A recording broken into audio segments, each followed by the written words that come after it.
Neeraj sir, over to you. You're live now. Thank you so much, Amit. So, good afternoon, ladies and gentlemen, our friends, students, faculties, professionals attending this webinar. Myself, Neeraj Arora, I would like to welcome you all on this another wonderful webinar on water. So, friends, as you all know that we are organizing a 3 webinar series on water under the main title of Water Stress and Emerging Strategic Business Risk. So this was the main heading, and we have organized our first and second session on achieving water security by optimizing water demand. Second session was on regenerating water through reuse, recycling, and recovering technology. And today's the third webinar, in fact, and the last webinar is on water-centric community stakeholder management. So friends, for the discussion, we have eminent speakers from the industries and government and the other sectors, starting with Shri Dorje Gyamba. He is Chief Engineer, Central Water Commission, Government of India. Welcome, Gyamba ji. Welcome to this forum. We have with us Dr. Sarika Kulkarni, Founder Director, Ra Foundation. Welcome, Dr. Sarika. We have Mr. Indranuj Pathak, Public Policy Associate, Change India and Initiative for Climate Action. Welcome, Mr. Pathak. And we have Mr. Ajay Popat, who is the Chairman of ASSOCHAM Council on Water and President, Ion Exchange India Limited. Welcome, Ajay ji. And we have the moderator for the day, Mr. Shailendra Singh, who is the member of ASSOCHAM Council on Environment and Climate Change and founder and CEO of Sustain Mantra. And friends, this webinar series is being supported by Ion Exchange, and the knowledge partner for the webinar is Sustain Mantra again. So I will not take much time and would like to invite Shailendra ji to please start the session, moderate the session. Over to you, Shailendra ji. Yeah, thank you very much, and a big thanks to ASSOCHAM for organizing this 3-series webinar.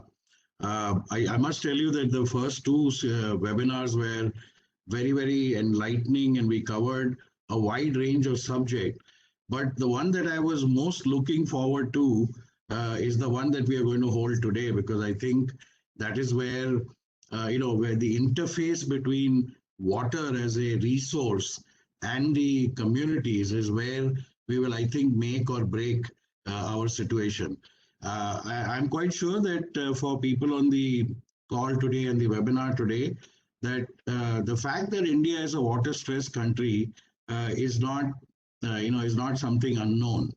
And water, when it's either in scarcity or when it is in abundance, as in a flood or something, is what can disrupt lives. There are situations today. There's, for example, the one that happened in Cape Town in South Africa, where the entire city had to go on a rationing of water. Some of you may know that water is being traded now as a commodity on the New York Stock Exchange. So it's all an indication of the times to come. But for a growing and developing country like India, it's very critical that all communities engage on this subject in a very meaningful way. And I'm very pleased and honored to have such a good range of experts, and listening to their views will be I'm quite sure will be a learning for all of us. So it's my pleasure to first invite Mr. Ajay Popat, who is the president of Ion Exchange India Limited. He is also the chairman of the Water Council of ASSOCHAM, and he comes with immense, over 4 decades of experience in strategy, business, organizational development with many leading companies across India. Ajay ji has also given his thoughts and exposure on what are the latest technologies in the 2 previous webinars that we had. So without much further ado, Ajay ji, over to you, and please give us your opening remarks. Thank you.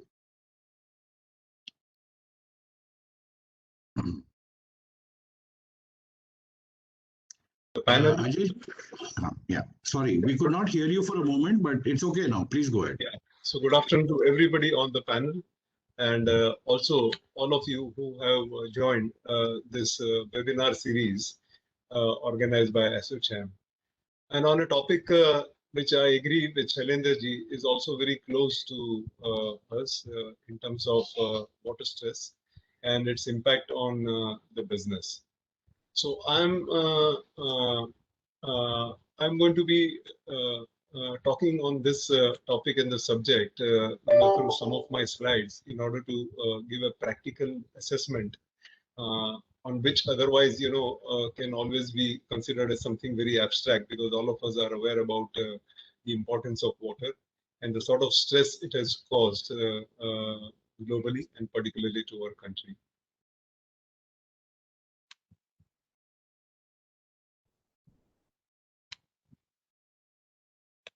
So we have seen as how this is impacting water and its relevances on the sustainability goals. And as all of us know, the world is looking at these goals to transform where we are living and to make it a better life. And water has a direct impact on 9 of these goals, beginning with the climate action. The COP is something what we talked about before the curtains were raised. Life below water, the aquatic conditions, all connected also to excess use of plastics and disposal of plastics to the oceans. Responsible consumption and production, the sustainability of the communities, and also related to alternate green and clean energies. And as against this particular goals, if you look at the crisis, is by all indicator we are going to be water stressed by 2025, and lots has happened over a period of time in terms of excess consumption of water, and this is how the water per capita has depleted, and this is indeed a very challenging situation for us. And this slide has been talked about several times, but its relevance could not have been more for this seminar and for this discussions that we are having this afternoon. One of the other impacts of water is its quality, which is deteriorating from bad to worse, both for potable purposes as well as for the industrial applications. Together with this, of the environmental damage that is being caused annually by industries and community, valued at approximately about 9.7 billion. This is about 3 years back data.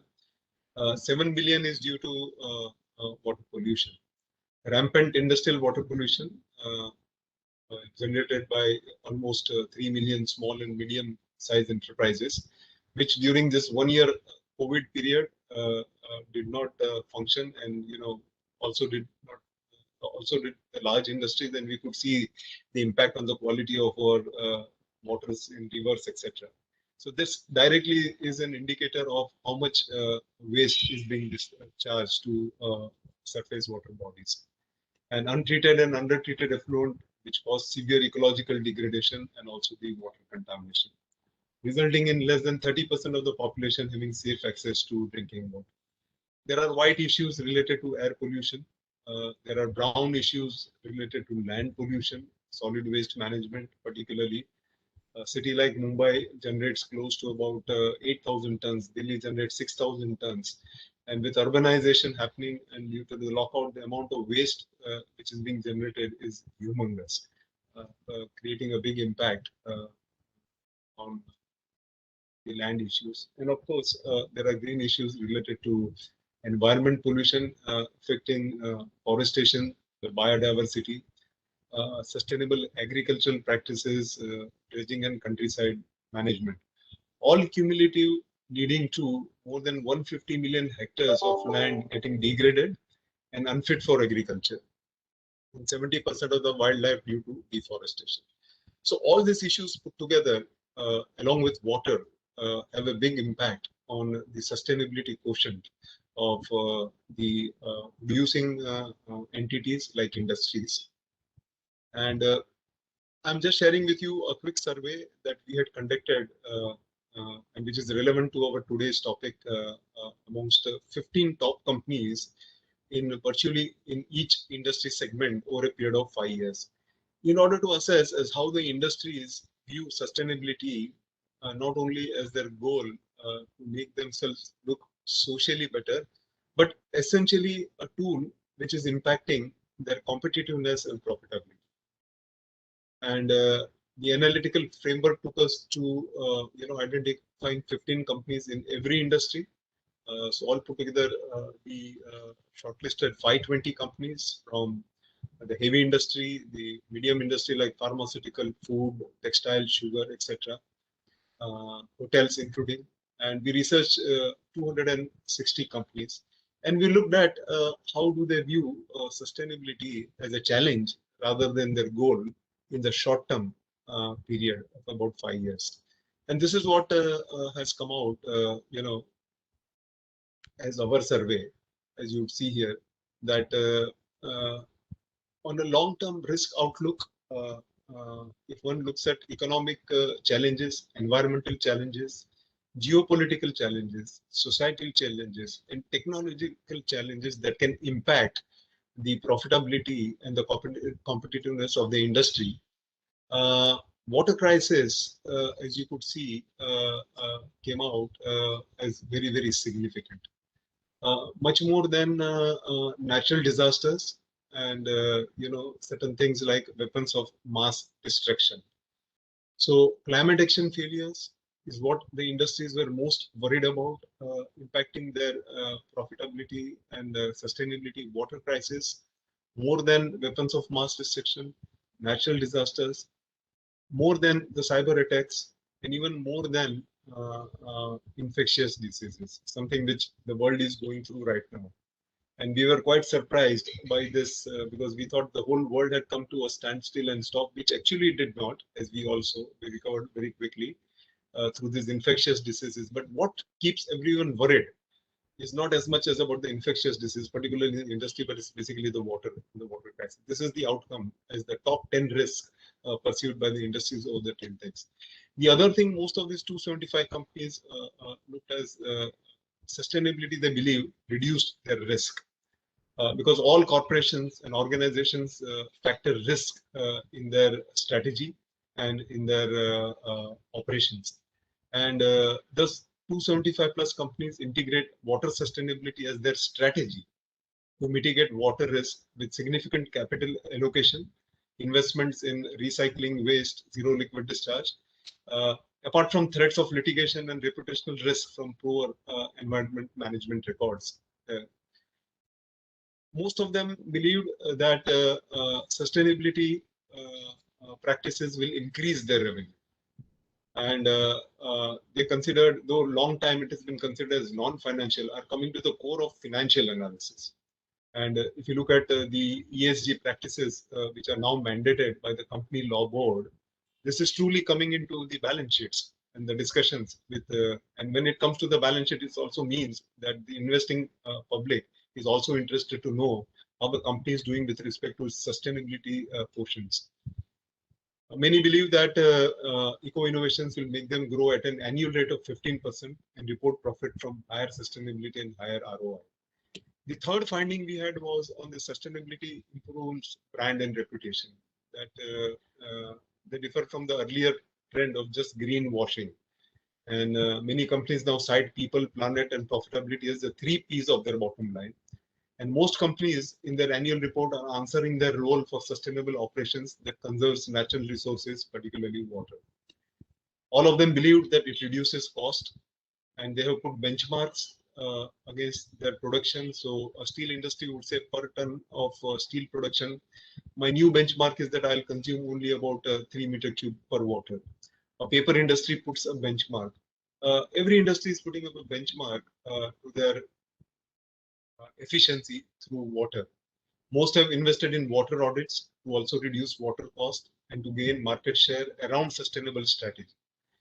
And while investing in recycle or ZLD facility, most of these companies prefer total cost of ownership or life cycle cost instead of just capex alone. So the industries are now maturing.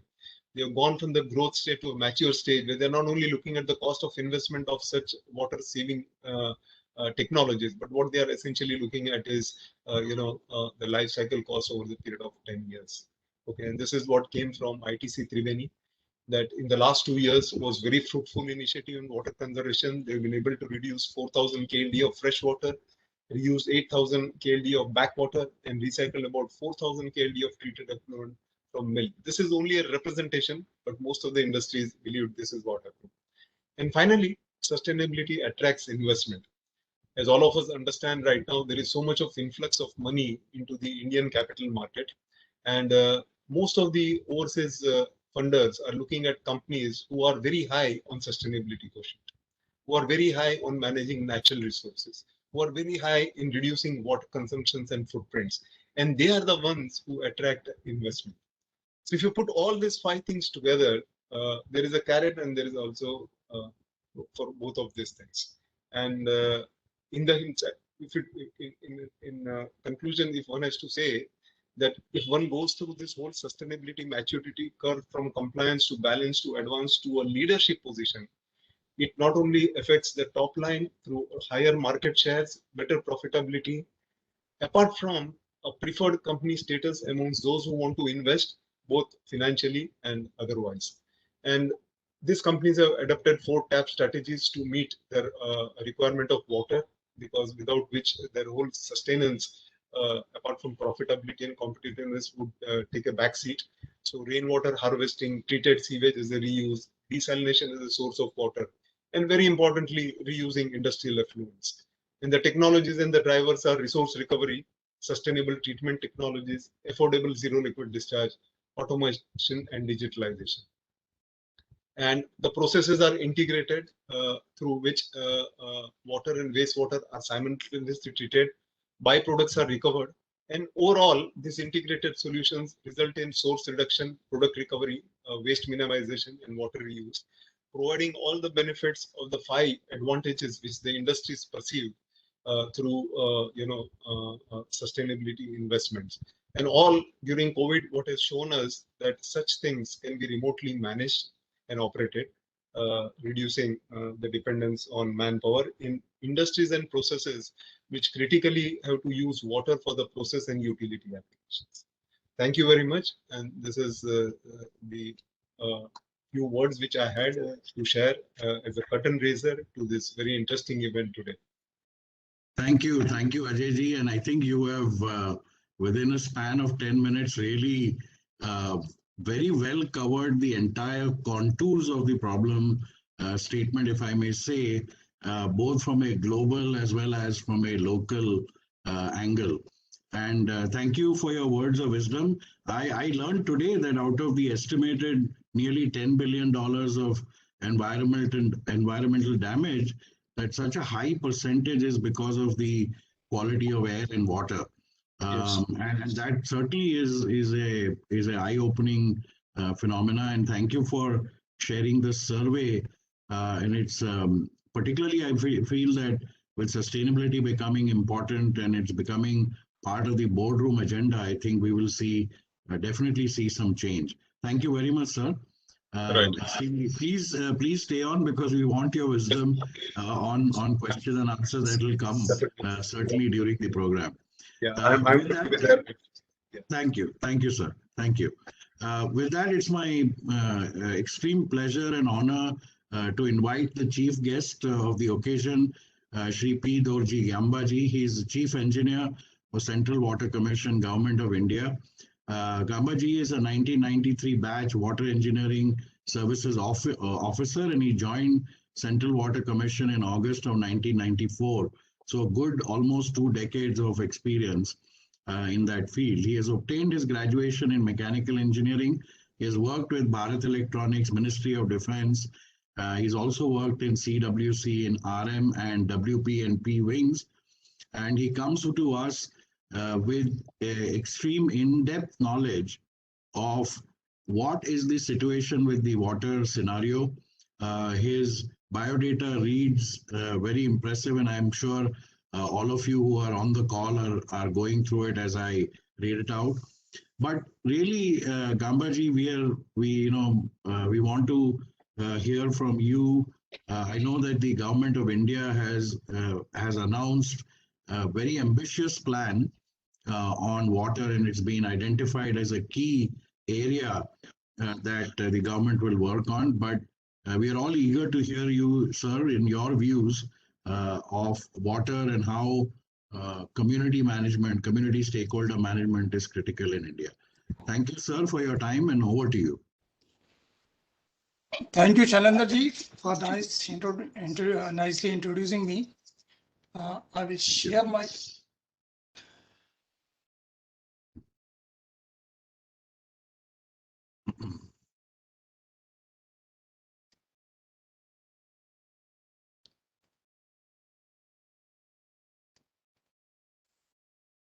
Yeah.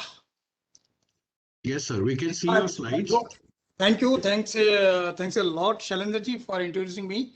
Thanks, ASSOCHAM, Council of Water, for inviting me for this talk. It's a wonderful occasion for me, especially sharing my views, my experience with regard to water resources sector, working with Central Water Commission, with state governments also, and in CWC headquarters also. I will talk regarding the total water status of water resources available in the countries. I will show the status, and I will discuss about National Water Policy 2012, under which are the provision and what are the activities carried out, and current interventions in water sector by government and involvement of stakeholders in management of the water resources. Here you can see in India, we are getting annually around 3,880 BCM of rainfall precipitation in the country. And based on the Central Water Commission and National Remote Sensing Hyderabad, a joint scientific study, the water resources potential in the country is around 19993 BCM. This was a study carried out during 2019. And further, we got utilizable water of around 1,123 BCM. And currently utilized water is 710 BCM. Out of this, surface water is 450 and the groundwater is 260 BCM. And further, we can see here the present live storage capacity in the country is around 257 BCM. Additional 50 BCM is expected from ongoing projects which are in advanced stage of completion. On completion of this 50 BCM will be added to this.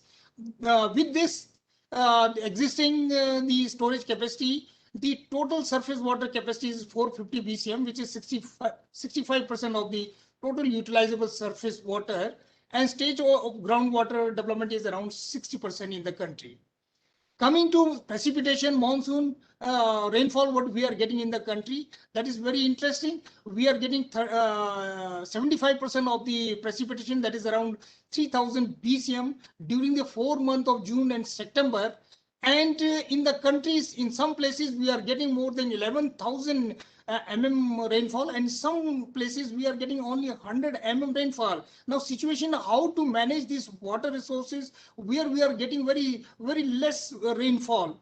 Now, coming to next slide, yeah, here you can see 3 dark lines. These are rivers. This slide I want to show because this is related to this Delhi where we are staying. Delhi water supply is being come from this system, and secondly, the Rajasthan, where we are getting 100 mm of rainfall, how the surface waters are being carried out to these places to manage the water resources in that area. So here we, and also from Indus TT point of view, this slide is very important. These 3 rivers, you can see Satluj, Byas and Ravi. These are the 3 eastern rivers. We call these eastern rivers, and we got 3 western rivers also. The water of the 3 eastern rivers are to be utilized by Indian side.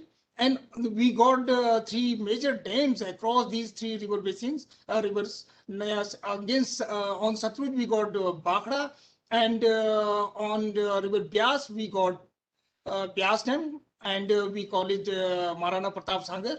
We are on river Ravi, we got Ranjit Sagar Dam.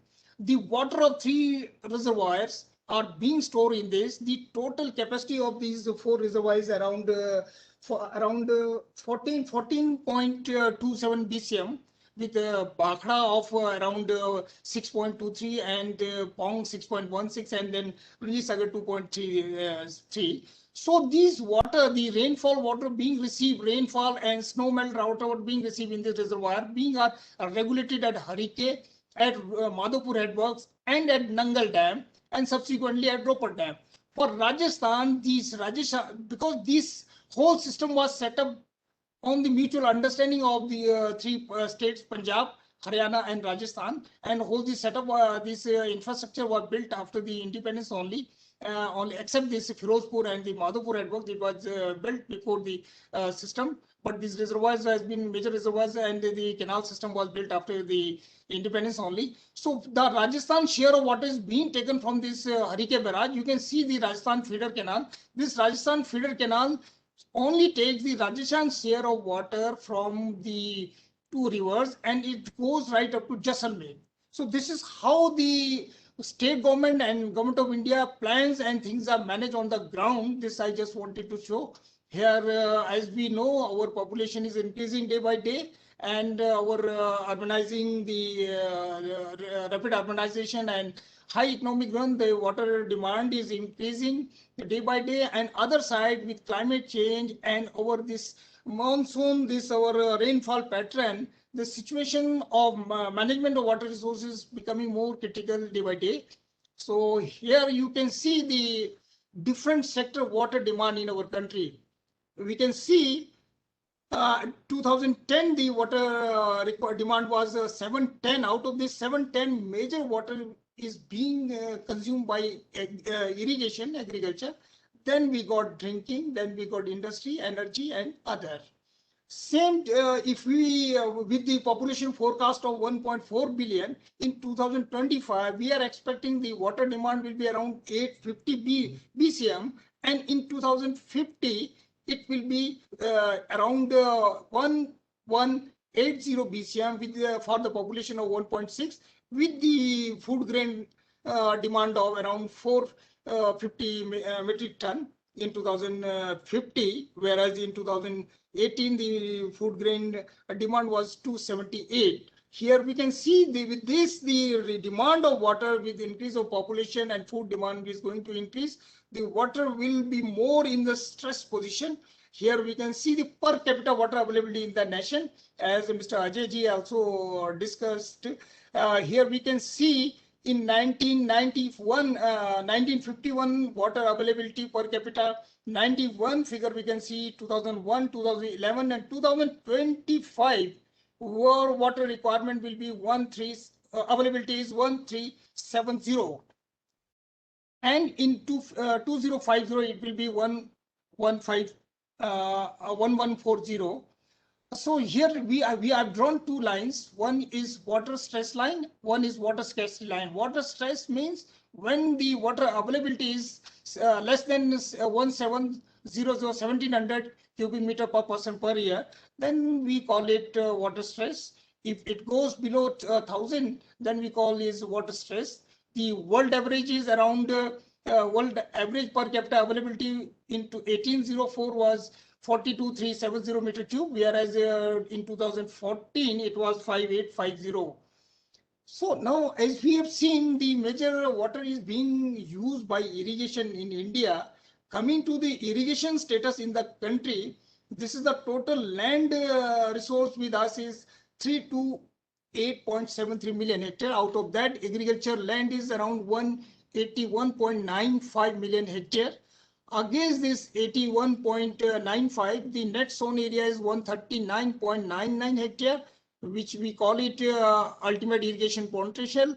And the irrigation potential created till now is 112.53 million hectare. Out of this, the irrigation potential utilization is 96.5 only. So we can see here is a very good gap between irrigation potential creation and utilization. For this, government had taken quite good interventions. I will show in subsequent slides, like accelerated irrigation benefit program, like Pradhan Mantri Sinchai Yojana, and so many things are there that we'll see. But very interesting thing I have shown as water, major water is being used by the irrigation sector. Now we had a very low water use efficiency in our country. If we'll take paddy as a case, as per the FAO, the average water requirement for paddy crop is around 400 to 700 mm. That comes out somewhere 550 mm as per FAO, whereas India is using around 980 mm. So there is a huge potential to have efficient water use system in our country. With this, we can save quite good amount of water which can be used for other sector, and we can have some additional command also, additional productivity also. Again, for paddy, if we will do comparison with China, you can see in India we are using around 2800 liters of water for 1 kg of rice, whereas in China they are using only 500 liter water. How efficiently they are using. And if we will see from world point of view, world average land productivity is around 4.5 ton per hectare, whereas India is around 3.6 hectare, and again Chinese is around 6.8. As I told, in case of paddy, if we can use judiciously the water and efficiently, we can save somewhere 109 BCM of annual water from the existing paddy, which is 75% of the gross irrigated area, and the 47% of the water is consumed by paddy. And you can see in the other side, in our states, state like Punjab, we are 1800 mm of water being used for paddy, whereas national average is 980. Here, state-wise water applied for paddy, you can see state-wise Punjab, then we got Haryana, West Bengal, Tamil Nadu. So we are using very higher side water for growing paddy and other agriculture produce. If we will save, we will have some water use efficient system in using this water available, then we can save a lot of water. If we will, as I told, we can save around 109 existing paddy BCM water, and which will add up another 19.8 million hectare of land under agriculture, and will produce 71.28 million ton produce. Now coming to the national water policy, this at present we got National Water Policy 201 under implementation. The revision is under process. Already drafting committee has been constituted by government, and things are going. As per National Water Policy 12, the main objective was to take cognizance of the existing situation and have a unified action plan for national prospect. These few salient features in the National Water Policy I have jotted down. That is the National Water Framework Law, safe drinking water, setting up water regulatory authority. Not many states have already set up this water regulatory authority. Incentivize to recycle and reuse of water, ecology, meaning flow in the river, and adapt and climate change issues, and stakeholder participation in water management. This is very important issue because all these are only possible, saving in water resources, using of efficient techniques in the field of water resources only possible if we will take in confidence the farmer and agriculture people, the water resources people will come together, and then it is only possible. And for this, the powers to say water user association, demand management and water use efficiency, pricing of water to ensure efficient use and reward observation. 16 states has already adopted this National Water Policy 2012, and many bills are under various stage of approval with Parliament. This is the one intervention in June 2019. Ministry of Jal Shakti was formulated by bringing Department of Drinking Water and Sanitation and River Conservation Directorate from Ministry of Environment and Forest under the same ministry, and to have a holistic approach for better water management in the country. And this is one Jal Jeevan Mission is the one mission of Ministry of Jal Shakti was launched in 2019 to improve the lives of rural people by providing tap water to every household. It was targeted to complete by year 2024. Till now, 39.3 million household has been provided with tap water, which is 20% of the target, and a few states has done very good in this. Now coming to the National Water Mission, the objective of the National Water Mission, it was launched in 2011 to conservation of water, minimizing waste, and ensuring its more equitable distribution both across and within the state through interbase IWRM, interbasing river water resources development management program, integrated manner. These are the 5 goals kept for National Water Mission. One of the main important goal was increase water use efficiency by 20%. Increase water use efficiency in by 20%, and other things are comprehensive water database in public domain. Ministry has already set up NWIC, National Water Information System. This was funded under NHP, National Hydrology Project, and state we also got the state data centers. State data centers are linked with the national data center and NWIC, and the all country data are available in one platform. Promotion of citizen and state action for water conservation, focused attention to vulnerable area, including overexploited area.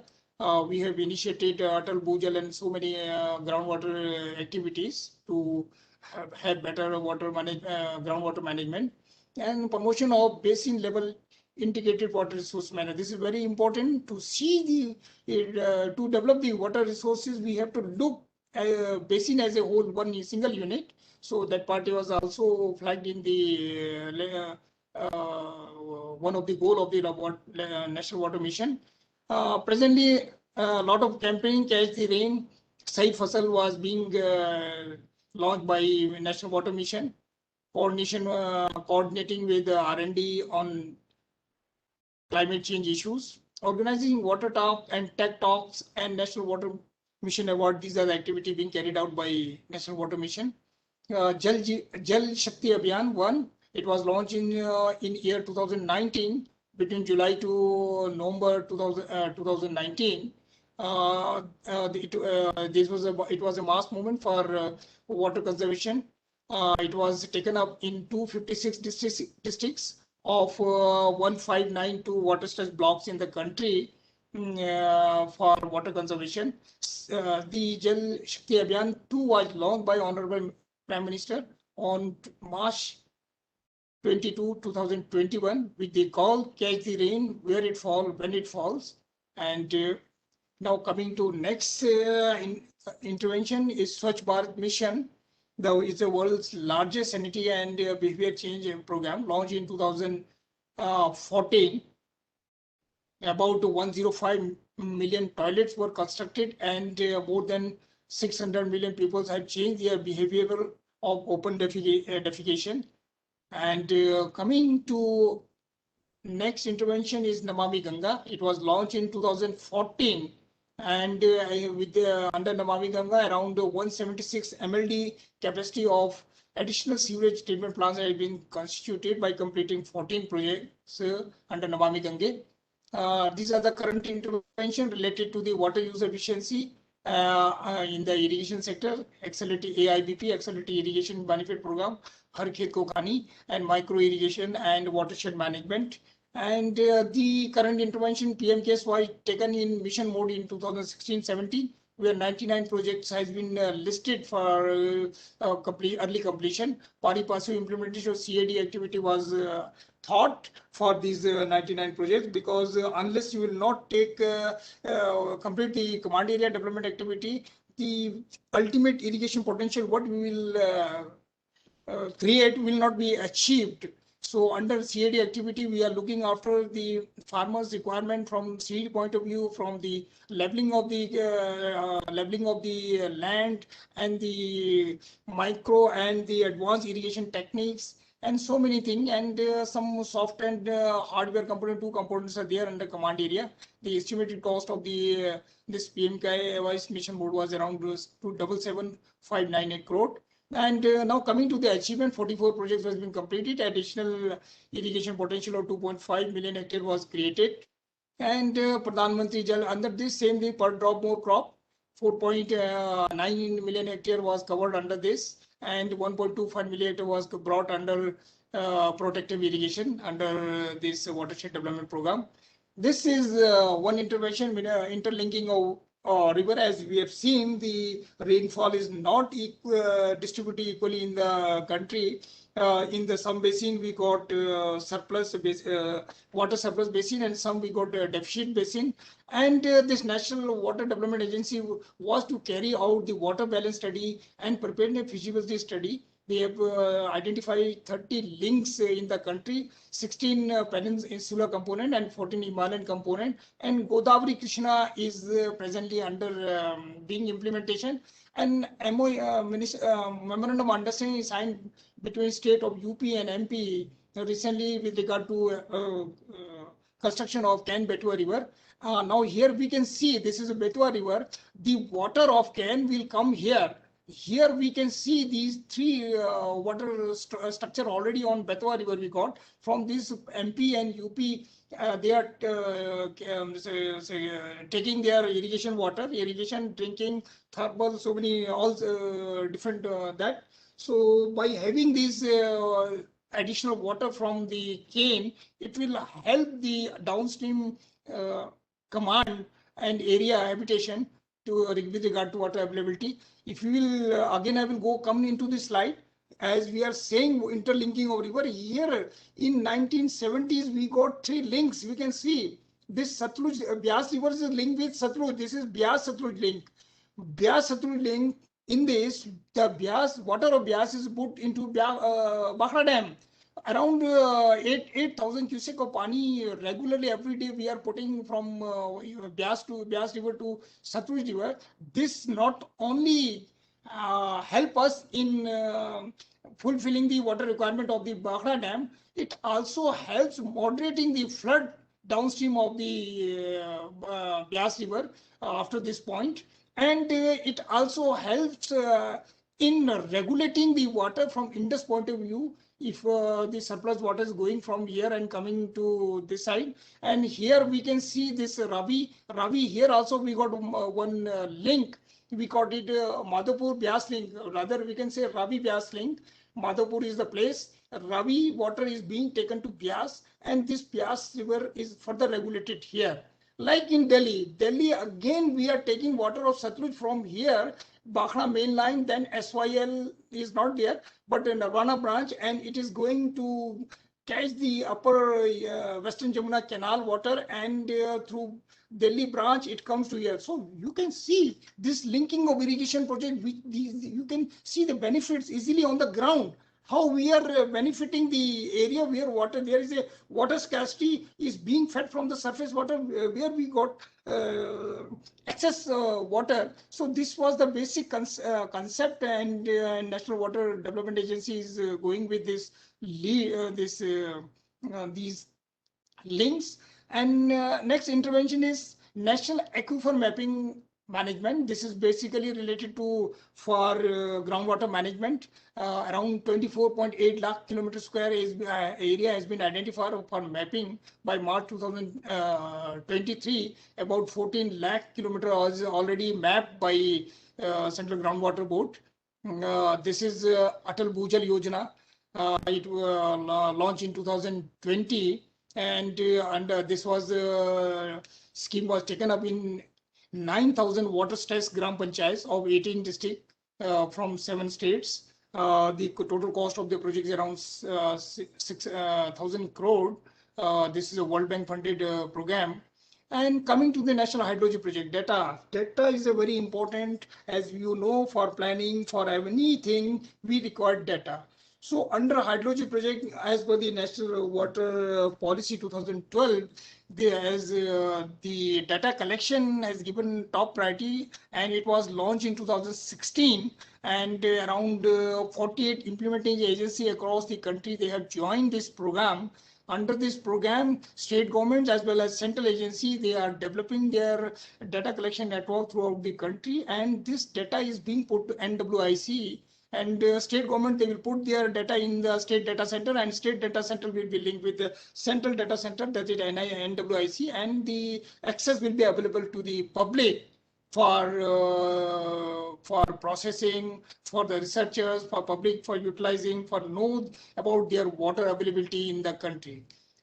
This is another intervention, dam rehabilitation and improvement project. This is the program taken up by the Central Water Commission with the help of World Bank assistance, and first phase was completed is going to complete on the way of verge of completion. Year 2012 to 21, the first phase was going, and around 223 dams has been taken up during the phase 1. During phase 2, we are taking around 736 dams. The phase 2 is from 20 to 26, and phase 3 is 24 to 30.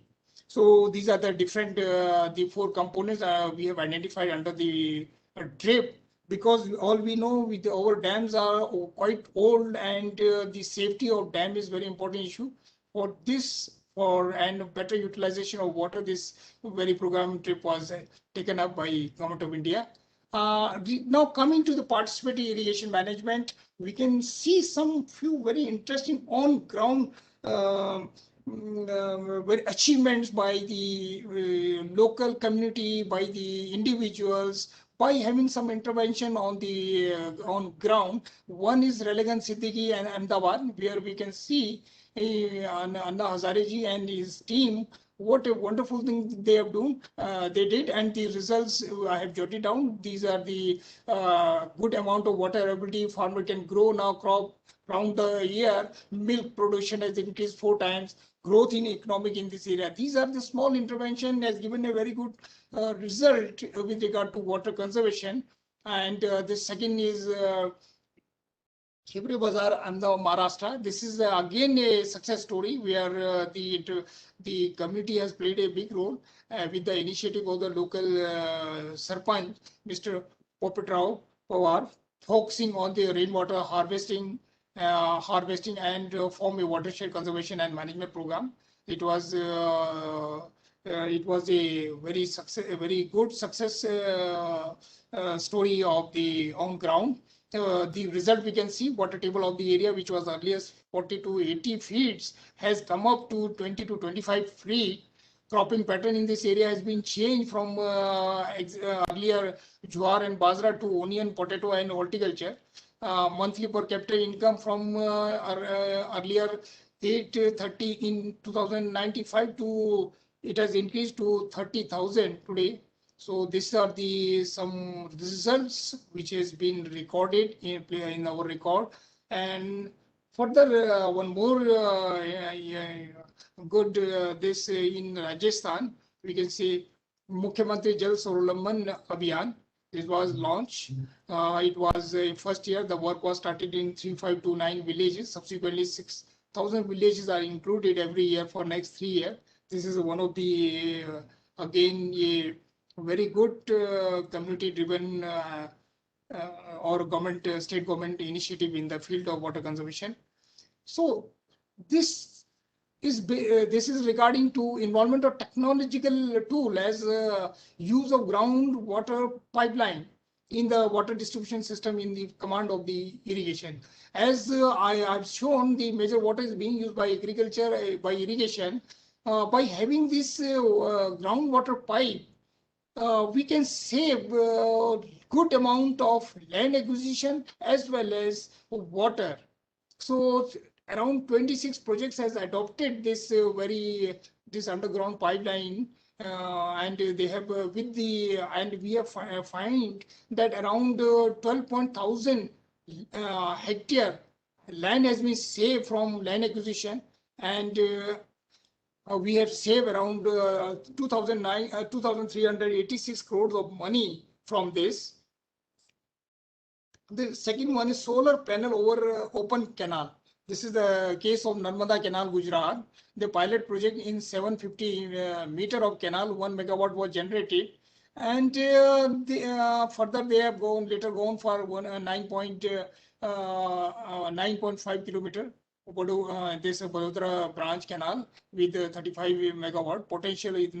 So with this, now issue is one thing we are getting, we are generating the power. Other side, we are minimizing the annual evaporation losses, which is one of the component where we are losing the water, available water, that we can reduce by having such kind of arrangement on the canal network in our system. The canal automation, this also is a case of Karnataka, where also we have saved a lot of water. And exercising on this is an experience of Narmada Canal project, Rajasthan. There with same quantum of water, by having this sprinkler irrigation, we can see before and after project benefits. Before the using the sprinkler irrigation, the benefits was around the village the benefits we can see here. Village benefit by the irrigation was 89. Later on, it was 233 village, because the same quantum of water which was earlier only used by 89, it was later on using by 233. So we can see with the technology, the number of village covered is much more, and area covered is also much more, and the income production is also increased. So such technologies, such interventions are required. We have to convince our farmer to use the latest technology so that their income will increase, will be going to increase, and further for us the water can be saved, which can be used for the other purpose. The automation of the micro irrigation in Ramthal project in Karnataka, this is one issue. And at the end, I will conclude with this common initiative with people's involvements can significantly enhance the irrigation cover and water use efficiency. By increasing the water use efficiency, I've shown in the slide, we can save water can be used for other sector as well as for irrigation also, to have more irrigation agriculture produce. Limited scope of supply side intervention in present scenario. Time to shift from supply side management to the demand side management. Government intervention alone will not be yield. Public participation, sense of ownership and responsibility required for success. Awareness to promote water conservation is required. With this, thank you very much. Thank you, sir. That was an excellent presentation and overview.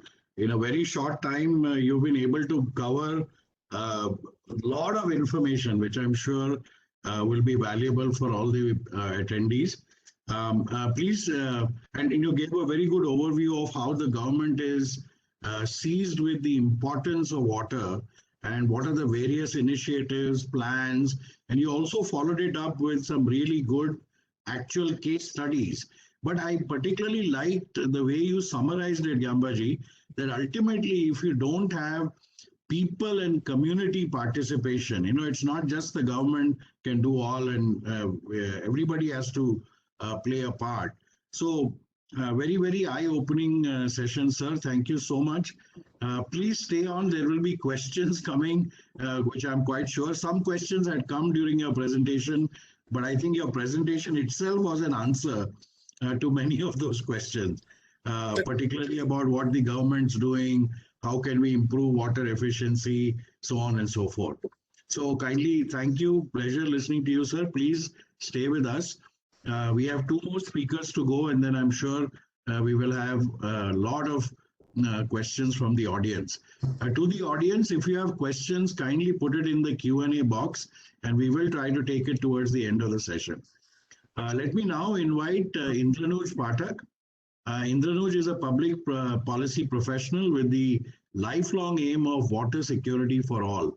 He's a graduate of the Institute of Public Policy, National Law School of India University, which is the country's leading policy institute, and he has been part of various projects in solid waste management, disaster risk reduction, water security, and challenges. He's also advocating for climate change to be incorporated in the textbooks of the country's young mind in a more nuanced and thoughtful manner. So he comes to us with good experience, and we're all eager to listen to you, Indranuj, about how water and community stakeholder management can be improved. Because as we heard in the previous presentation, that without community stakeholder management and ownership, it will be very difficult to make a quantum change in this scenario. So over to you, Indranuj, for your presentation. Thank you. Thank you, Mr. Shailendra. I'll share my screen first. Yeah.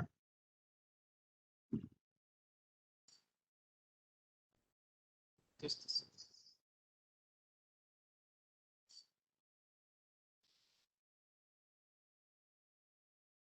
Is it audible? Is it visible? Yeah, you're audible. We can't see your screen though yet. It's coming through.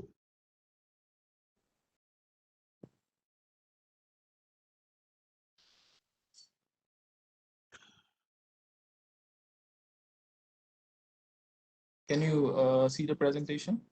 Yes. Could you make it full screen, please? We can see it Of now. course. Yeah. First, Yeah. before I'd like to thank both Mr. Dorje and Ajay for giving us such a detailed presentations on both the business side and on the government sides on the different policies that they're taking out in the last few years. And also thanks to ASSOCHAM and Sustain Mantra for giving me the opportunity. So before starting, I'd like to say that my presentation is not a very technical approach. It's something that I've experienced myself from grounds and from hearing different stories from different people and the places I've visited.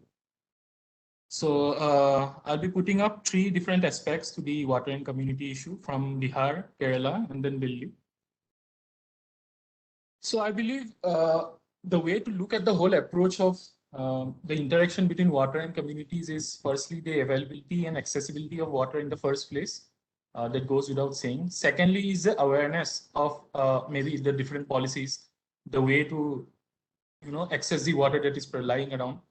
And thirdly is the adoption or the adaptability, which is also equally important and mostly seen around the urban areas. Now, starting off with my first story of availability and accessibility, I'd like to give you everyone present here a brief photo story and a series of texts revolving in Supaul district in Bihar. So I, along with few of the members from UNICEF, it was a joint project. We did random sampling and accessing the Mahadalit and the Dalit community of few of the villages in the district, and to actually see if there's a kind of a bias that's going on the accessibility of water, depending on the caste or maybe even the religion sometimes. So some of the issues that arise were in the form of the unclean and unsafe water from the local sources itself. Like a few of the wells that were present in the villages, they were full of fluoride contamination. They were either very dirty because some of the waste being thrown into them. And also the open sources like lakes and ponds are also very much polluted, not very feasible for drinking water and consumption at all.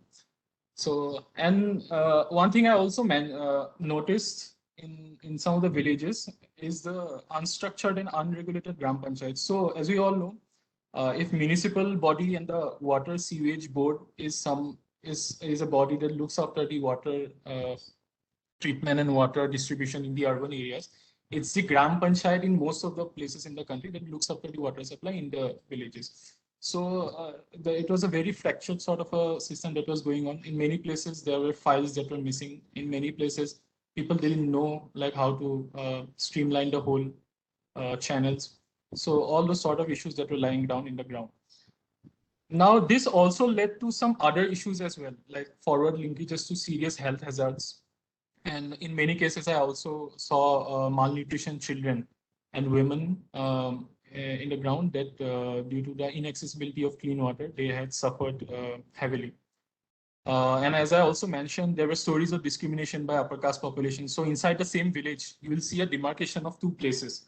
So the upper caste place where you'll see the clean water flowing through and the clean sources of water being present, and the other part where mostly it was the Dalit population or even the Muslim population who were not able to access water that they should have, and that was the right in the first place.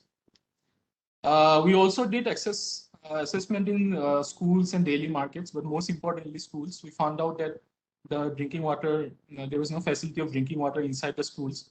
Even some of the bigger schools, relatively bigger schools, we found that no provision of drinking water or even safe facility for going to the toilets was not even available. So these are some of the photos that I captured. So these are the women that were complaining about how the water they consume every day, many times of day, were unclean, and that led to many of the health problems throughout.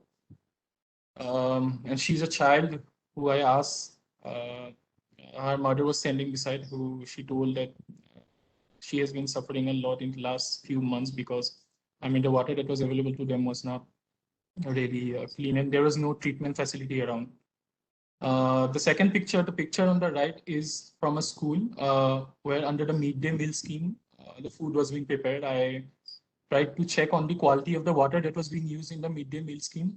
And I found, like in many of the places, I found worms and leeches flowing in the water. So that's the state of, I mean, although the number of midday meal scheme, although it's a successful policy, as per se, when it comes to numbers, when you go to the details of like such issues like quality of water being used, I mean, it's also a failure in many of the states in India. So upper left corner is a closed toilet that was lying there, and that was a school that I visited. Like the children were studying, but like not just there was no provision of water, but even the toilets were just locked with, and they had no entry to them. So this is the data that I recently, this is the analysis that I recently conducted from National Family Health Survey 4 dataset. So the data shows an unconfirmed safety measurement for clean water, as the water quality of tube wells, boreholes vary significantly from places to habitats. So we all know that tube wells and borewells, they might be getting a very clean source of water, or secondly, they might be very dirty, unsuitable for human consumption. But taking everything together, around 6.15% of the source was confirmed to be unsafe for human consumption. Now again, excluding the data of tube well, because that is very much uncertain, 12% of the remaining source came out to be unsafe for scheduled castes or the Dalit population households, and thus SC women to consume as drinking water. But on the flip side, it was the same analysis. It came out 4% from the general category or the unreserved population. So I'm not saying that there lies a straight out direct discrimination in these rural places, but the data do hold a certain meaning in some way, that some sort of biases do going on, systematic bias. So we planned and phased a series of interventions to make an effective series of outcomes. We talked to people on the ground by bringing in people from different communities in one place, no matter the religion, no matter the caste, no matter the age, gender. They all came in, they listened to us, they listened to the problems that we said, that how water accessibility is the most basic form of human resource that is to be equipped into. So we tried to explain them a lot of things. They did appreciate a lot. So we did all the sort of community intervention via focus groups and also informal interviews. And I did submit a report, which was also appreciated by the local block administrators, and they said they will surely implement some of the suggestions in their practice. The next story is about awareness, the second pillar of water and community, and that I'd like to share from my experience in Pathanamthitta district in Kerala. So in the previous story, I've mentioned that water is a source of life. Water is a source of giving meaning to survival. But water can be also a means of destruction. Sometimes it can be ghastly if it comes in the form of floods and in other kinds of natural disasters, natural and man-made disasters. So in Kerala in 2018 floods, post that we visited few of the blocks and villages in the Pathanamthitta district. And what we saw was completely, I mean, we're not really shocked or something, but it was a really good welcoming sight to see the level of community awareness and mobilization that was taking place at the ground, which was really unseen in any of the other places in the country that I visited. But mostly I'd like to mention the Kudumbushri workers, who are also commonly known as ASHA workers in many of the states. So the Kudumbushri workers led the march, led the front in making aware the people about what's and what's not if such sort of disasters do take place, and how to deal with the after effects of the disaster. And throughout the process for 1.5 months, we kind of monitored the role that different stakeholders had to play, the Kudumbushri workers for sure. Secondly, the local administrators and panchayats. Thirdly, the youth of the states, the students. So all those different stakeholders, we met and we interacted, and they told us stories about how the whole mobilization was taking place and how people were recovering quite early because of so much awareness. So that really says a lot about the fact that Kerala, being an educated, having a high literacy rate, is really putting it in action. They also talked about stories of self-sufficiency, that it's not always about blaming the government, but it's also about how self-sufficient you are in practice and resolving your own problems. We heard stories about how the local the wells in their own households were destroyed, and as such there was no means of drinking water. But they, somehow the community came together for each of the affected households, and they somehow managed to build a well, or maybe somehow managed to build a source of water for them, channelize a source of water from them.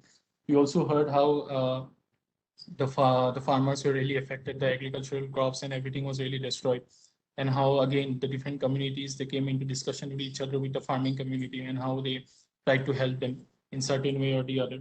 So there were different stories about that, and it was all because of the strong community engagement, strong community participation that was taking place. And also one interesting thing and very important, I guess, essential in today's India, is the will of the local administration. So the local administration's structure was very much streamlined and very much organized.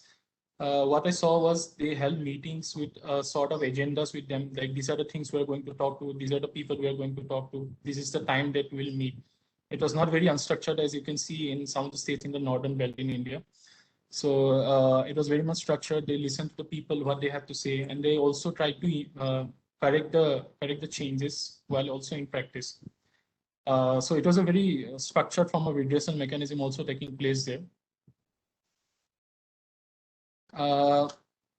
So these are some of the ways that I intervened into the project. I did focus group discussion, key informal interviews, case studies of different enterprises of the different departments.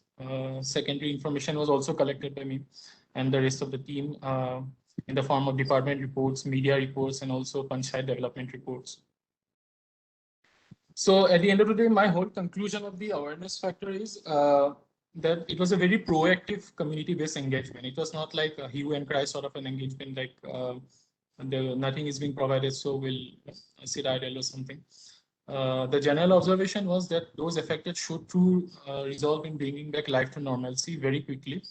There was no over-dependence on the government, and self-sufficiency was witnessed at all levels. The women were observed were to be the main breadwinners of the family in many of the places, and they were the ones who led the whole front of bringing the change. The youth were also at the forefront of all the relief work that was going on, the youth and the students. The members of different parties and religious affiliations also came together, and there was no fight of any sort, and there is no socio-political disturbance of any sort. When they understood that in such times of urgency, the people do need each other, and we should set aside differences of any sort, and make towards a corrective change. And lastly, the most important thing maybe is the openness to discussions and suggestions they had, the town hall meetings that they had. So I think at the end of the day, we can say that awareness can be brought about not just a good policy at the top level, but also a good implementation phase and a good community participation management being included at the policy level, both at the center and the state, should be there so that effective change can be brought about. And this is one striking example that I can see that I have personally witnessed. These are a few of the community hall meetings that we went. The third and the last pillar that I'd like to discuss about the interaction between water and community is the adoption or the actual adaptability. Now we can come with different types sort of policies. We can come with different sorts of technologies to bring to connect water more closely with people. But at the end of the day, it also depends on the society as a whole, how much free they are to adopt the whole things, how much they can be nudged into adopting the different technologies and the different policies that comes about. So that I think is the true meaning of adoption or adaptability. It not just depends on the literal definition, it also depends on, especially in India, the socioeconomic factors and also the geography factors as well. Now what we did in Kishangarh village in Delhi with Council on Energy, Environment and Water, it was a small project that I did with them. So we kind of mapped out what's the scale of digital water governance in Delhi, the present state and the present infrastructure, and how free are people to really adopt the whole system. Because I mean, currently in Delhi, district meter areas can be seen in many of the households, and also there's a nodal officer who is mostly an engineer who resides in such different wards or different areas in around the Delhi, who oversees the whole metered areas and the metered households, and he's the one to contact to. But apart from that, many of the problems like the non-revenue water, NRW, which is the loss of water before it actually reaches a household, those sort of problems have not been able to be solved. The other problem being, of course, the pollution from Yamuna. So these 2-3 problems are one of the most significant problems that lies around in Delhi when it comes to water and the interaction between water and communities. So we did kind of a report and a mapping of the sort, and Kishangarh was one area. Kishangarh and few of the areas of Vasant Kunj was where we studied, and we interacted with different people. So I won't be going into details of what we did on the complete report, but 2 specific and important things that we took out from the study was the people from the general population were first asked on whether they will be comfortable with the introduction and the advent of the new technology of managing water themselves and the idea of digital water governance by water state. These people included from the different spheres, maybe shopkeepers, auto drivers, school teachers, students, households, and everyone that was there. So to our surprise, I mean, they were quite ready to be ready for such a change, as more than 90% of them accepted that yes, some sort of digital and technological change is required and traditional methods are not working as of now. As far as the second question goes, we also asked them if they are ready to incur any sort of cost for adopting such changes at their homes, at their wards, or even in their neighborhoods if required. And a little less than half, they disagreed with the fact that they have to pay, because they said, I mean, it's the responsibility of the government to be paid. So therein lies the whole socioeconomic and geographical factors when it comes to the adaptability of change in policy or change in whole paradigm of effective water delivery service. So I'll expedite my last concluding slide as we're running out of time. I feel my concluding words and suggestions. So I've divided the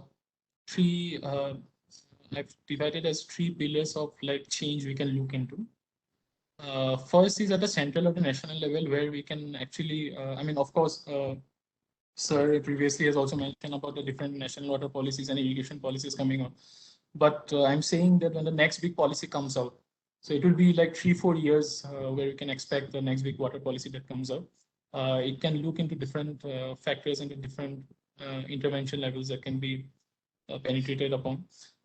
There should be increased allocation of funds, of course. Reforms in community-based acts like those based on women, the SC/ST Act, and most importantly, awareness campaigns should be initiated So the awareness campaigns has so far been limited to mainly the Ministry of Environment, Forest and Climate Change, who does a lot of social media advocacy and ground level awareness campaigns. But when it comes to water, both by Water Ministry and Jal Shakti Ministry have been very at the back end of not being really putting out some campaign research. At the state or the district level, there can be an increased role of district administrators on water-based issues. The current state action plan on climate, which lies in every state, should incorporate water as a priority. It's in most of the states it just mentions water as one of the necessities, but not as a priority as such. So that should be really done. Taking suggestions from civil societies and experts is something that should also be incorporated. And lastly, at the ground level or the local administration level, the first and foremost and the most effective solution I can think of is the social and behavior change communication, also known as SBCC in social science linguistics. There should be different incentives for water efficiency. I mean, we have seen incentives given for building toilets. So there can be incentives for water efficiency at the ward level or maybe at the higher level, if not all the households. There should be coordination between the government bodies, different government bodies that are working in water, either supply or distribution, and they should not work in silos as they are in most of the places. There should be a quarterly or half-yearly audit reports that is actually, that actually do something implementable. There should be also education programs by CSCs. CSCs has also spiked up their work in the last few months, those common service centers. So why not educate about knowledge of water in most of the rural places? And finally, there should be a direct actionable collaboration between the NGOs and civil groups and the government for fruitful action. So these are some of the few policies, general suggestions that I would like to give. Yeah, that's what I have to say. Thank you, everyone. No, thank you very much, Indranuj, for that. And you really brought home, how these policies really work at the ground level and how community engagement is so critical. Thank you, and we'll come back to you with some questions. But it's my pleasure now to invite Dr. Sarika Kulkarni. Dr. Kulkarni, my apologies, we didn't intentionally keep you at the end of the program, but the thought process there was that we wanted to save the best for the last. Dr. Kulkarni is a founder and chief executive director of Ra Foundation. That's an NGO that supports nation building by addressing UN SDGs for the tribal indigenous communities of Western India. And she's also the founder and director of Ra Creative Design, a social business that provides market linkages to tribal art products. She has a doctorate in management, a postgraduate degree in CSR, and a postgraduate qualification in social impact strategy from the University of Pennsylvania. Ra Foundation has directly impacted over 30,000 indigenous people by making their villages water secure, creating agriculture and art-based entrepreneurial opportunities.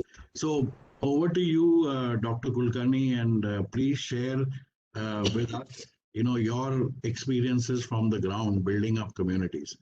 Thank you. Thank you. Yeah, thank you so much for kind words, and and thank you so much for inviting us to talk about our experiences of working on the ground with the community. And we have done a lot of experiments on all the things that my previous speakers have said, and I will talk about those experiences and experiments. And thank you so much. I'll just present the screen now. Sure. Yeah, we can see the screen. If you can make it full screen, that will be great. Yes. Yeah, perfect. Go ahead. And I'm absolutely a firm believer in what Mahatma Gandhi said so many decades ago. There's enough for everyone's needs, but not enough for everyone's greeds. And it is exactly what we saw when we started working with the tribal indigenous people, that there's so much water, yet by November, December, water scarcity starts looming. And I think our country is not water scarce at all. If we manage water properly, if we do proper community engagement, if we make people guardians of their own water, we can definitely come out of it. And I'm conscious of the fact that I'm making a very, very lofty statements in the presence of a lot of dignitaries, but this is coming from my own experience. What we have done in a very, very small way, I think can be replicated across the country, and we can definitely, make our country water secure. So we work in this two tiny, not tiny, but two talukas of Palghar district, Jawar Taluka and Mokhada Taluka. And these are like about 96% indigenous tribal population live here. These are part of northern part of Western Ghats, and very, very heavy rainfall. When we started working here, we went there for the first time in 2013, 2014, about 7-8 years ago. And this were the scenes everywhere. I went for the first time in October. Scenes were like this everywhere. November, worst. With each month, by March, it was really, really bad. And everything, I could only see women and young girls walking everywhere with pots of water on their heads. And they were like lost because they didn't know where the water was coming from. Families migrating in search of opportunities in urban areas. And there was complete chaos. And it was very ironical because this is the highest rainfall area in Maharashtra, almost 3,000 millimeters of rainfall every year. So what was going wrong? Where was the water going? What was the problem? And we really started delving deep. Both me and my founder, we come from very strong professional and educational backgrounds. So clearly, we had this very research-based approach to everything that we were doing. And we were wondering as to what was happening and where was the water going. And clearly, one thing that immediately came out was there was inadequate water storage. And we thought, let's start working on inadequate water storage. Let's create those water storage. That was the initial thoughts that we had. Then we started delving deeper. We started engaging communities more. We started speaking to more and more people. Couple of more things that came out were that water bodies were being looked at structures and not as sources. I think this perception was very, very important. If you look at water body as a source, that changes everything. That this is source. In our country, in our tradition, when you look at something as a source, like why is Ganges revered? Because it was a source of lot of things that originated in our culture. So the moment you change your perception, lots of things change. That is what we have experienced. There was a very short-term approach that if there is a water today, I will use it. There was absolutely no long-term consideration that what about next month? If I use water this month, what happens next month? What happens next month? There was a very, very short-term, and I don't blame them because they were so ridden with poverty that where the next meal would come from was their primary concern. I absolutely, so there was no long-term thinking. I don't blame them at all for that. And there was no demand prioritization, or there was, for example, if there was open well, it was used for both drinking water. Somebody would draw water for agriculture. So there was like complete hodgepodge of water being used from different structures. So there was no proper prioritization. That was another thing that we saw. And clearly we started creating a bottom-up approach to water security, that because we had certain ideas. We wanted to hear what people were thinking about water security because it was their problem. They had to own the problem. And together we wanted to create that solution. And we started having this long consultative sessions with the tribal communities. And, we would discuss what was there. And one very interesting part was engaging the elder population in the community, that how was it when they were growing up? I think this was very, very important to understand that, where did things go wrong and why did things go wrong and when did things go wrong? This trigger was very important to understand because this kind of helped us create better solutions and more sustainable solutions. And then, of course, talking to women, this was one of the most important part of our entire strategy because they were the ones who were suffering the most. They were walking kilometers, they were walking for hours with pots of water on their heads. So taking their views into consideration, understanding their perspective, understanding their point of view, what solution is a good solution, getting their kind of acceptance on the solution. Everything was so mandatory. And we did this lot of consultations, lot of dialogues with the community. And then engaging the local government. We decided that we will only start working because until we get the approval, we are not going to start work in the community. So engaging the local Gram Panchayat was very important. Like, for example, this year we have completed this work. We have built a dam in a village called Sakur in Palghar. And this is a na harkat dakhla, as you can see, Hindi and Marathi is kind of, the script is same. So it's a NOC from the Gram Panchayat. This clearly means that we have engaged the Gram Panchayat also. Ra Foundation very proudly works on a change without charity model, where community has to chip in. They have to own all the programs that we are implementing. And one part of our engaging the government was also that, Sarpanch and the community, the local government also should be part of the entire solution process. The next important task that we did along with the community was creating a demand. We did a demand analysis that, how much water is required for drinking, how much water is required for cooking, how many cattle are there in village, and how much water would the cattle require throughout the year for bathing, for washing, for agriculture, how many people are farmers, what is the average size of farm. So there was a very, very detailed, if you want to call it a baseline survey, you can do that, but we like to call it a demand analysis because then it puts things into perspective. And similarly, we did a supply side analysis as to what are the existing structures, what is their situation, when do they dry out, and in case you want to meet the demand, and if in case you want to exceed the demand, then what kind of new structures would be required to create. So all of this was put on paper, and this kind of analysis we do, this is our Excel sheet for analysis, that with number of people, the first important priority is people. So drinking water for people, cattle, washing and hygiene, and these are the average that we have taken, that for drinking and cooking, typically 10 liters per person. And if there are 100 people, then that is the required per day, and then month, and then year. That is the calculation we do. So we do a lot of mathematics on paper.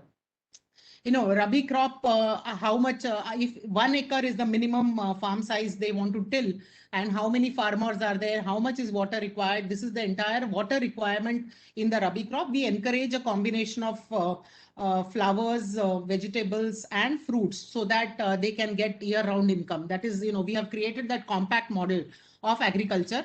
Drip irrigation is mandatory. No farmer can do farming unless they agree to putting drip irrigation.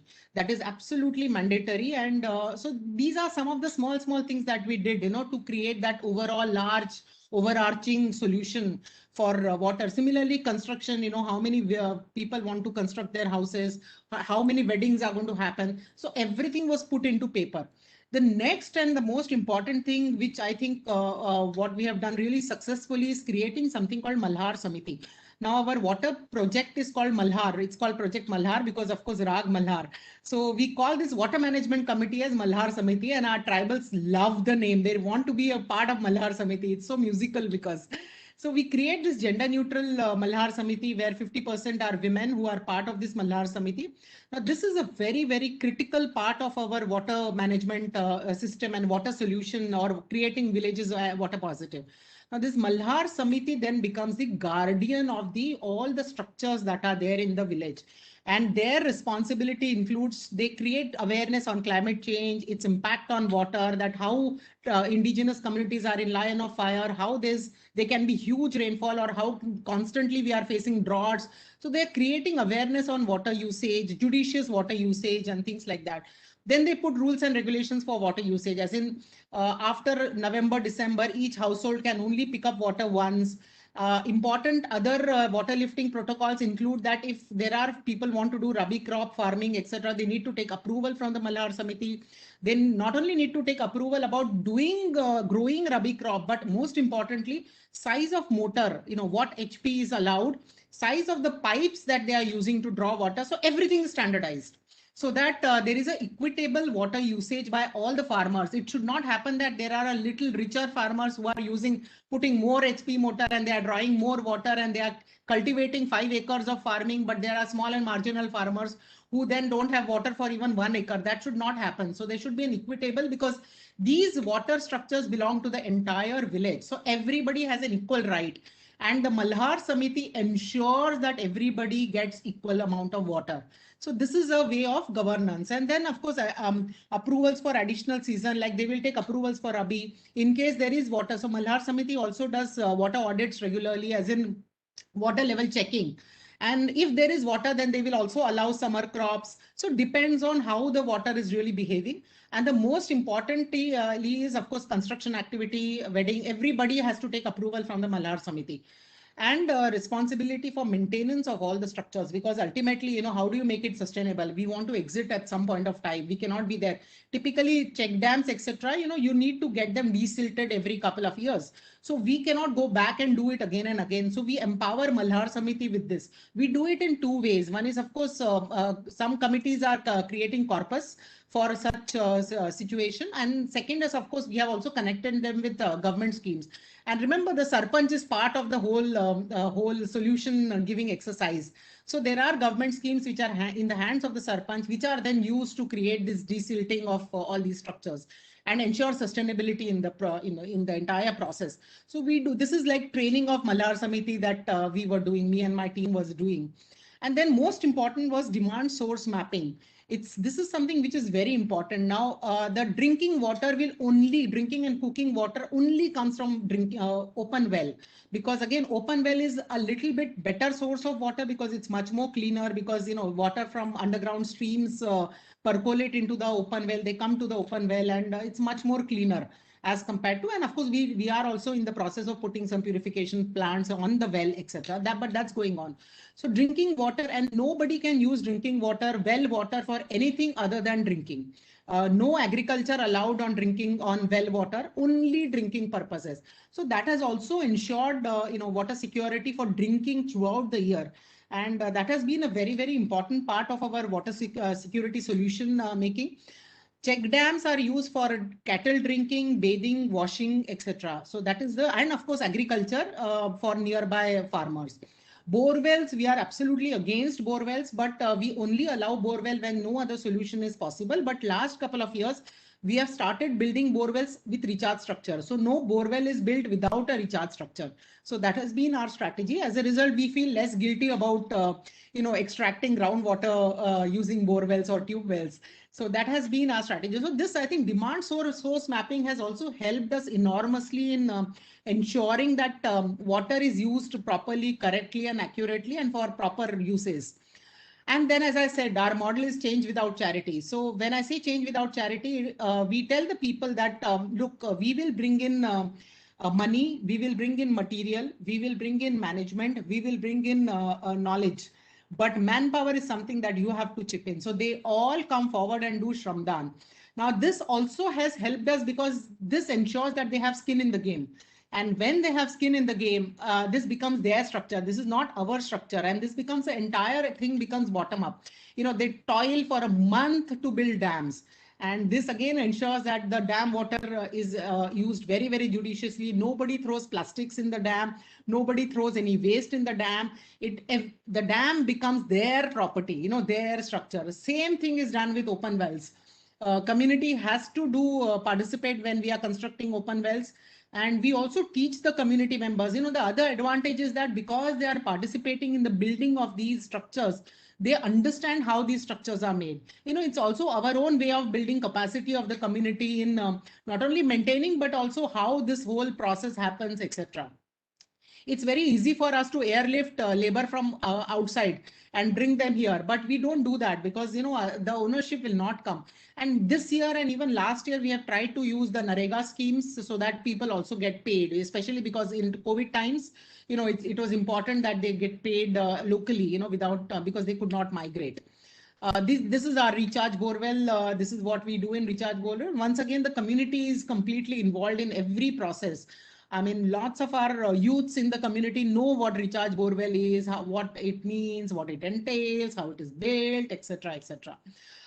Of course, the lots of you know, the results are visible. We in less than 7 years we have worked across 105 villages, 30,000 people, 50 check dams, 45 open wells, 80 bore wells. And we also do a lot of computation as to what is the impact. You know, I mean, we have been tracking how what kind of hours the woman is saving. Typically, she's saving because now water is available right in her village throughout the year, and she doesn't have to walk for 5 to 6 hours every single day in the months of March to May. She's saving 1,000 hours per annum, which is a huge amount. So if so we have started working with women to start micro enterprises, and more than 300 women have already started some micro enterprises locally.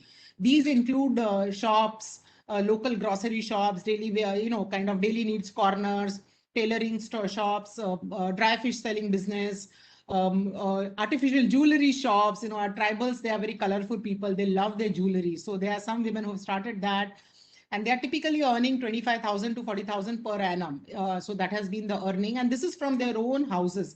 Once again, our change without charity model works here. They have to spend money on creating the vending infrastructure, like a hole in the wall of their hut from where they vend. And then we provide them with 2 months of supply, and then lots of training we provide them with.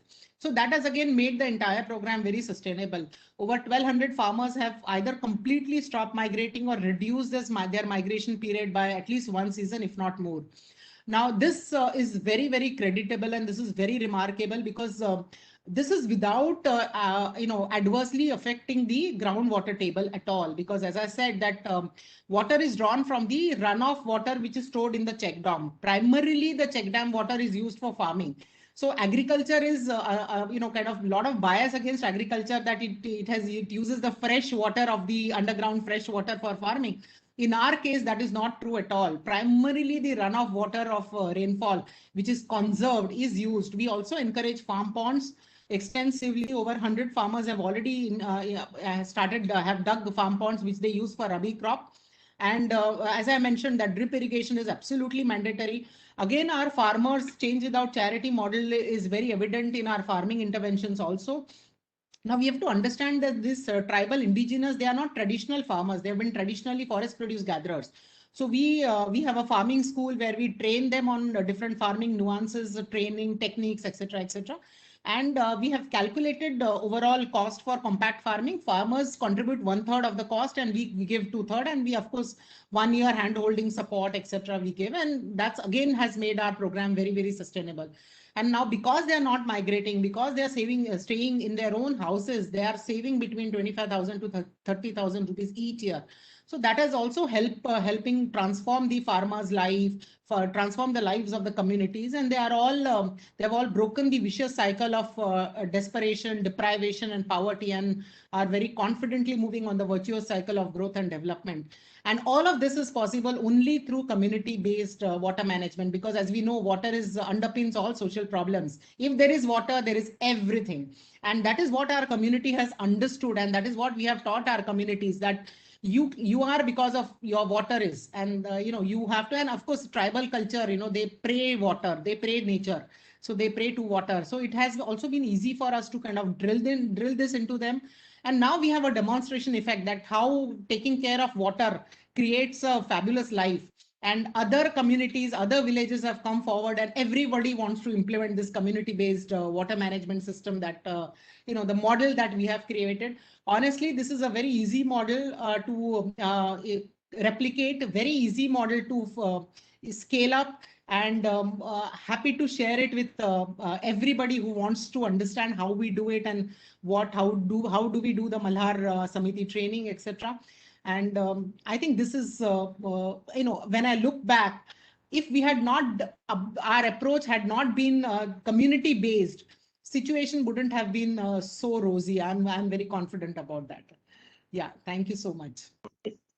No, fantastic. What a compelling presentation, and beautiful story, and great work that has been done by you and your foundation. And I think your presentation kind of brought it all together, So how do you create sense of ownership? Our chairman had referred to in his presentation about, how water impacts so many SDGs. And I think you showed how that can be connected, not only for water security, but also for better quality of life and so many others. So thank you so much. This is really inspirational. And I can tell you there are several comments in the chat box praising your model. So you won quite a few number of fans. We've got a couple of minutes. Actually, we have overstepped our boundaries, but let me, having such a powerful team of people on the panel, one question that comes to mind, and I'll throw it open to whoever wants to answer, is, the element of awareness, right? And Dr. Kulkarni, you talked about women and, the gender equal Malhar Samiti and how everybody plays a role. Indranuj talked about young people and millennials. You mentioned it as well. And Gambaji also had mentioned that, you can't get this without getting community engagement. How do we, how do we do this awareness at scale in a large country like India with so many diverse, situation? Any thoughts, on that? Anyone is welcome to answer.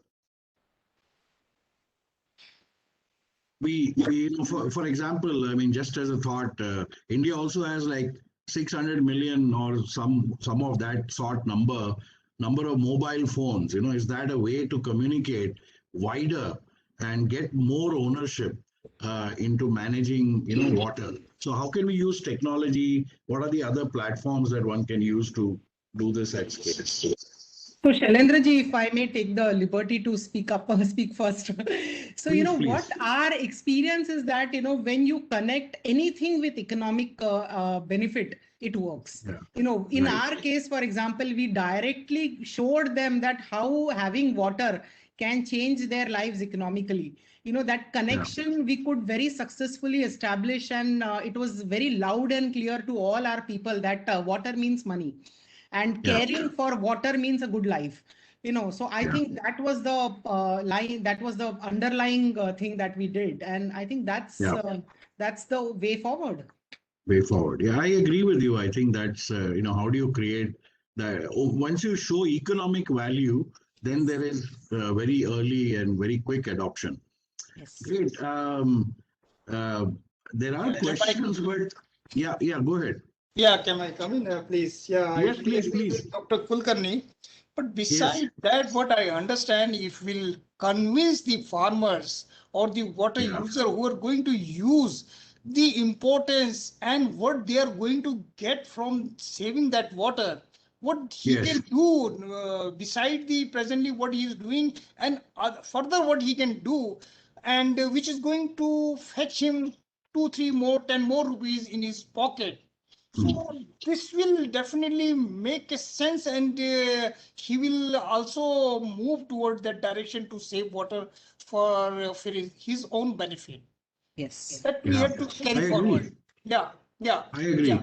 Because No, and why I'm saying recently, because we got a joint working group with the Australian side.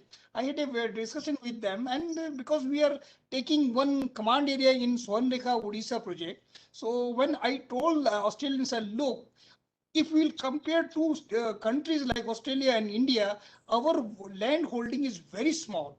Our farmers, their land holding is less than 1 hectare. They are doing this farming for their stomach. Whereas in Australia, their land holding is very big. They are in business. So we have to see what he is producing and where he will sell that produce and how he will get return of that easily. For less than half an hectare, he cannot take much burden. We have to see the market. We have to locate his market for his productivity. Then only he will accept what we will tell him to adopt new technology and new crop, change in crop, those things. So it will come this way. Absolutely. Only we have to be with the farmers and the water user only. Please, that's it. Absolutely. Thank you, sir. And I think like Ajay ji, probably a technology fan, and so I always kind of think, how can we use technology? And so you have technologies that use geospatial mapping, to know where your water bodies are, how deep is the groundwater, and then you could integrate that with good management and good agricultural practices, and possibly even have an awareness module that connects people across India in a vast country like India. This was really, I think, a great session to top off the earlier 2 webinars. I think this was really nice. So many inspirational stories, so much information from all the panels and speakers. I would like to thank them from the bottom of my heart. And with that, let me hand over the proceedings to Neeraj ji to conclude and give the vote of thanks. Thank you so much, Shailendra ji, and you are absolutely right, sir. I think this session was really very, very interactive, than the other 2. The good point is that we are receiving good support from the attendees as well. You can see the attendance over there. I mean, 200 plus attendees Yeah. were there all the time. And it Yeah. was due to the, excellent session given by the speakers, our eminent speakers. Sure. And also I would like to, extend my thanks to Ministry of Jal Shakti, because in all the three webinars, the senior representatives from, senior officials from Ministry of Jal Shakti were already there. So thank you so much, first of all, Ministry of Jal Shakti, Government of India, for supporting us in all the three webinars. And our eminent speakers, Ajay Popat ji, Dr. Sarika Kulkarni, Mr.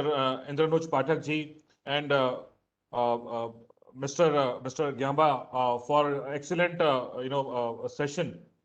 And friends, for the attendees, I would like to share that this is not our last webinar on water. In fact, I and Shailendra ji was talking that, after this, we will again start our webinars on water, and we are discussing the themes and sub-themes for the next webinars.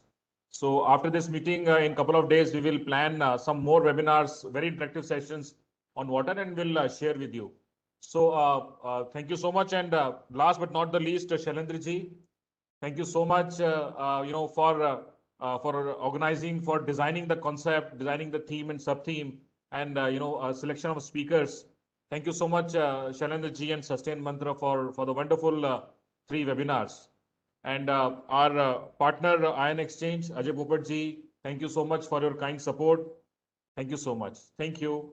And please stay in touch. We would request you in our next webinars also for this wonderful, deliberation. Thank you so much. Thank you. Have a great evening. Bye-bye. Bye. Bye. Bye. Thank you, sir. you Thank so you, all much. of you, sir. Thank you. Thank you very much, sir. Thank you. Thank you, Thank you, everyone. Popat sir. Thank you. Thank you.